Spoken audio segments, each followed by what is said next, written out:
IPS अधिकारी कुणाल के mummy papa ने कई लड़कियों के रिश्ते अपने बेटे के लिए सुझाए, लेकिन कुणाल को कोई लड़की पसंद ही नहीं आती थी। अप्सरा जैसी सुंदर, अच्छी, पढ़ी लिखी आदि कई लड़कियों के रिश्ते आए, लेकिन फोटो देखने से आगे बात नहीं बढ़ी। मम्मी पापा ने कई बार पूछा भी कि अगर तुम्हें कोई लाडी एचकी पसंद हो तो बता दो, हमें तुम्हारी पसंद की लाडी एचकी से शादी करवाने में कोई समस्या नहीं है। कोई लाडी एचकी नहीं है, जब कोई होगी तो आप लोगों को जरूर बताऊंगा। कुणाल हमेशा यही कहता। वह अपने मम्मी पापा को कैसे बताता कि वह उस लाडी एचकी की तलाश में है जो अक्सर उसे सपनों में दिखाई देती है। वह उसके प्रति एक अलग सा आकर्षण महसूस करता था। उसने तो पुलिस की नौकरी भी केवल इसीलिए चुनी थी ताकि वह उस तक पहुंच सके।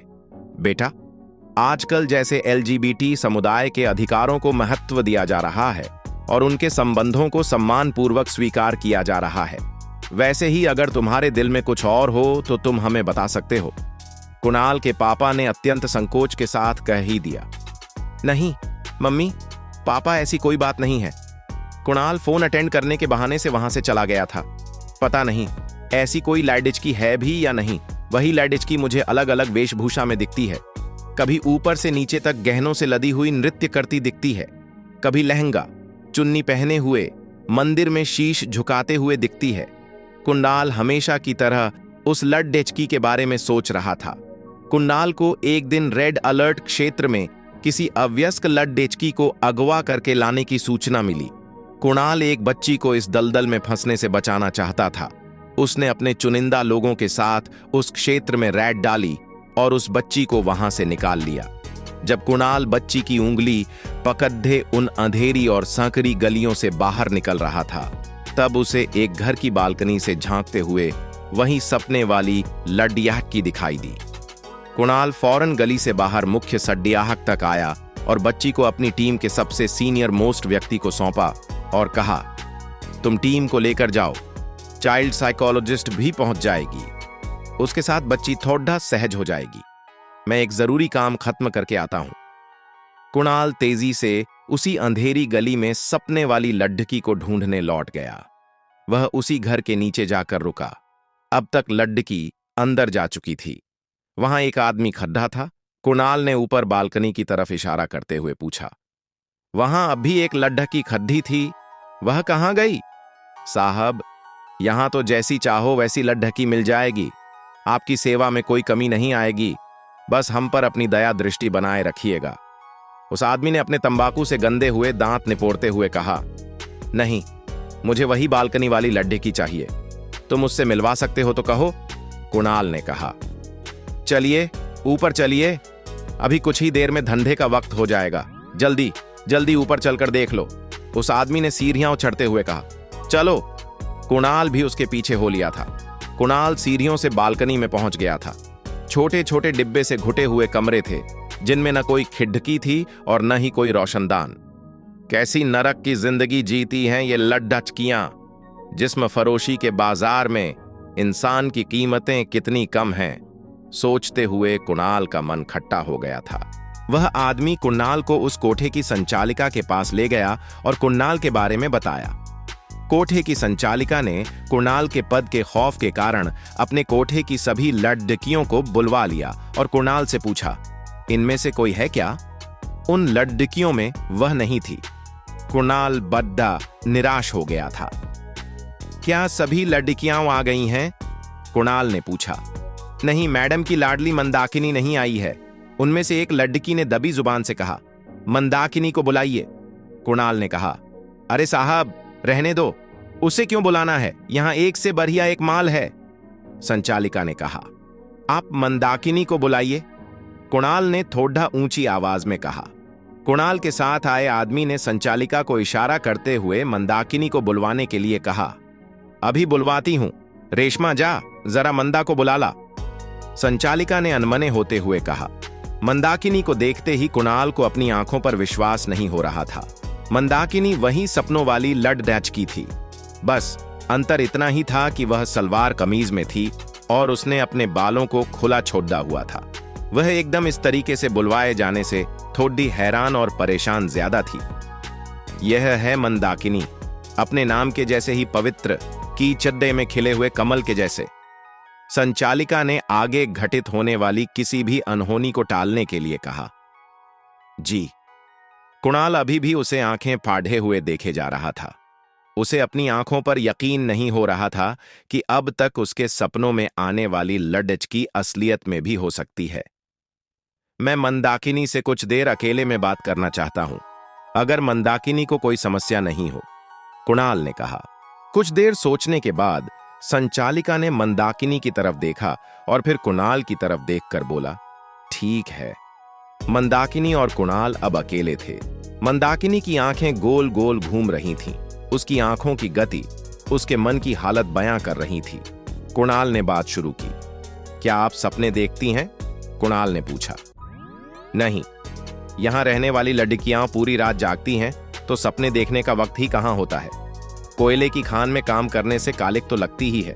अम्मा मुझे धंधे में नहीं डालती, लेकिन बाहर की दुनिया मुझे कुछ और काम भी कहां करने देती है। अम्मा ने तो मुझे यह कोठा छोड़ धाच कर जाने के लिए कहा था ताकि बाहर की दुनिया मुझे अपना ले, लेकिन अम्मा को छोड़ धाच कर कैसे जाऊं?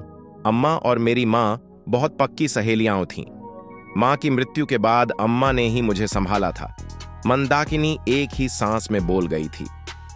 समझ सकता हूं, मैंने तुम्हें अक्सर अपने सपनों में देखा है। तुम्हें बहुत वर्षों से ढूंढ रहा था, आज तुम मिली हो, कुणाल ने कहा। मंदाकिनी कुणाल को आंखें फाड़ कर देखे जा रही थीं। उसे उसकी बातें समझ नहीं आ रही थीं। सिर्फ तुमको यही बात करनी थी? मंदाकिनी ने पूछा। आज के लिए इतना ही, कुणाल ने कुछ सोचा और कहा। कुणाल वहां से आ गया था। पुलिस स्टेशन आकर उसने उस अवयस्क बच्ची के घर वालों से संपर्क किया। उनके उस बच्ची को आकर ले जाने तक उसने उसके रहने की व्यवस्था करवाई। कुणाल कुछ देर के लिए अकेला रहना चाहता था, इसलिए वह अपने चैम्बर में चला गया था। कुणाल मंदाकिनी के बारे में सोच रहा था कि तभी उसकी झपकी लग गई। शाक्य कुल के राजकुमार सिद्धार्थ अपना घर छोड़ ढाकर रात्रि वेला में चले गए हैं। उनकी भार्या यशोधरा का रो रो कर बुरा हाल है, किसी एक स्त्री ने कहा। कुछ स्त्रियां बातें कर रही थीं। उन्होंने नीचे धोती स्टाइल में साधी पहन रखी थी, ऊपर स्तनों को ढक रखा था और दुपट्टा डाल रखा था। उन्होंने बालों को जुद्धे में बांध रखा था। स्त्रियां किसी नदी के किनारे पर बैठी हुई थीं। उनके हाथों में मिट्टी के कलश थे। सुना है यशोधरा सिर्फ एक ही बात कहती है कि वह मुझे बताकर तो जाते, किसी ने कहा। अरे तुमने सुना है क्या? किसी ने पूछा। चैताली का नगर वधू के लिए चयन हो गया है। जिसने पूछा था उसी ने बताया। श्रावस्ती की नगर वधू बनेगी चैताली। कल कौशल महाजनपद के महाराज के संदेशवाहक आए थे। चैताली की नृत्य कला के लिए उसका चयन किया गया है। किसी और ने संपूर्ण सूचना देते हुए कहा। चैताली जाने की तैयारियां हो गई? चैताली की माता ने पूछा। मां, मुझे नगर वधू नहीं बनना। नगर वधू बनने के बाद मैं शशांक से विवाह नहीं कर पाऊंगी, चैताली ने कहा। पुत्री, महाराज के राज्य में रहना है तो उनके आदेशों की पालना करनी ही पड़ेगी। तुम्हारा इनकार तुम्हारे पूरे परिवार के अनिष्ट का कारण बन सकता है। नगर वधू का पद एक अत्यंत नहीं पुत्री, उतना वक्त नहीं है। कल महाराज अपने महाबलेश्वर को तुम्हें सकुशल श्रावस्ती लाने के लिए भी देंगे। उनके यहां पहुंचते ही तुम्हें निकलना होगा। मां अपनी बात कहकर वहां से चली गई थी। चैताली शशांक से मिले बिना श्रावस्ती आ गई थी। वासवी, जो कि पुरानी नगरवधू थी, ने चैताली का स्वागत किया। वृद्धावस्था के कारण वासवी नगरवधू के पद पर सुशोभित नहीं रह सकती थी। वासवी चैताली को नृत्य, गायन आदि कलाओं का प्रशिक्षण देने लगी। चैताली की उदासी वासवी से छुपी हुई नहीं थी। एक दिन शशांक उससे मिलने आया। चैताली छुपके से शशांक से मिलने गई, लेकिन वासवी ने उसे देख लिया। चैताली से उसकी पूरी कहानी सुनकर वासवी ने कौशल महाजनपद छोड़ ढाच कर जाने में उनकी मदद करने का वादा किया। वासवी ने चैताली और शशांक के वैशाली गणतंत्र में जाकर बस जाने का प्रबंध कर दिया। दुर्भाग्य से शशांक और चैताली दोनों भागते हुए पकड़े गए। महाराज ने चैताली को वापस वासवी के पास भिजवा दिया। शशांक को सभी के सामने मृत्युदंड देने का निर्णय लिया गया। शशांक के सिर को कलम कर दिया गया। आह! कुणाल के मुंह से एक दर्दनाक चीख निकल गई थी और वह नींद से जाग गया था। चैताली वही सपनों वाली लड़की और आज की मंदाकिनी थी। शशांक कोई और नहीं, स्वयं कुणाल ही था। कुणाल अगले दिन फिर उन अंधेरी गलियों में निकल गया था। वह तेजी से सीढ़ियां चढ़ते हुए संचालिका के सामने पहुंच गया था। संचालिका ने कुणाल को ऊपर से नीचे तक देखा, मानो कह रही हो कि फिर आ गए।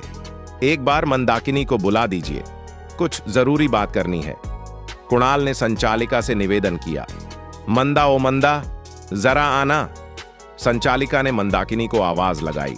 कुणाल ने मंदाकिनी से कहा कि हमारा पिछले जन्मों का कुछ नाता है, इसीलिए तुम मुझे सपने में दिखाई देती थी।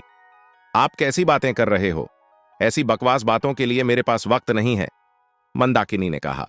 कुणाल ने मंदाकिनी को पूरी बात बताई, लेकिन मंदाकिनी को कुणाल की बातें जरा भी समझ नहीं आ रही थीं। कुणाल कुछ देर बाद वहां से चला आया था। कुणाल वापस आ गया था। कुणाल पूरा दिन अपने सपनों के बारे में सोचता रहा। वह सोच रहा था कि मंदाकिनी को कुछ याद क्यों नहीं आ रहा। कुणाल घर लौट आया था। अपना डिनर करके कुणाल अपने कमरे में सोने चला गया था।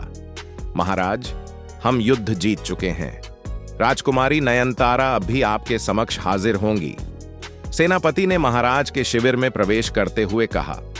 वाह सेनापति जी, अब तो नयनतारा को हमसे विवाह करना ही होगा। नयनतारा को राजमहल में राजमाता के पास भिजवा दीजिए, महाराज ने खुश होते हुए कहा। राजमहल में नयनतारा बहुत ही दुखी थी। राजमाता ने उसकी उदासी का कारण पूछा तो नयनतारा ने बताया कि मुझे अपने राज्य के राजकवि से विवाह करना है। हम दोनों एक दूसरे का मन ही मन वरण कर लिया था। किसी दूसरे की पत्नी का हरण घोर पाप है। यह पाप नहीं होगा। हम महाराज से बात करेंगे, राजमाता ने कहा। महाराज ने राजमाता की बात को स्वीकार कर लिया। राजकवि को बुलवा भेजा और राजकवि तथा नयनतारा दोनों को अपने राजमहल की दीवार से यह कहते हुए फेंक दिया कि अगर नयनतारा तुम मेरी नहीं हो सकती तो तुम्हें किसी और की भी नहीं होने दूंगा। कुणाल पसीने पसीने हो गया था। कुणाल ही राजकवि था और मंदाकिनी नयनतारा। वह राजमहल कुणाल के शहर में ही स्थित सुदर्शनगढ़ था। कुणाल जब भी सुदर्शनगढ़ की उस दीवार के पास से गुजरता था तो दुखी हो जाता था। आज उसे अपने दुखी होने का कारण समझ आ गया था। चिद्धियों की चहचहाट से कुणाल को पता लग गया था कि सुबह हो गई है। कुणाल ने आज मंदाकिनी को अपने साथ सुदर्शनगढ़ ले जाने का निर्णय लिया।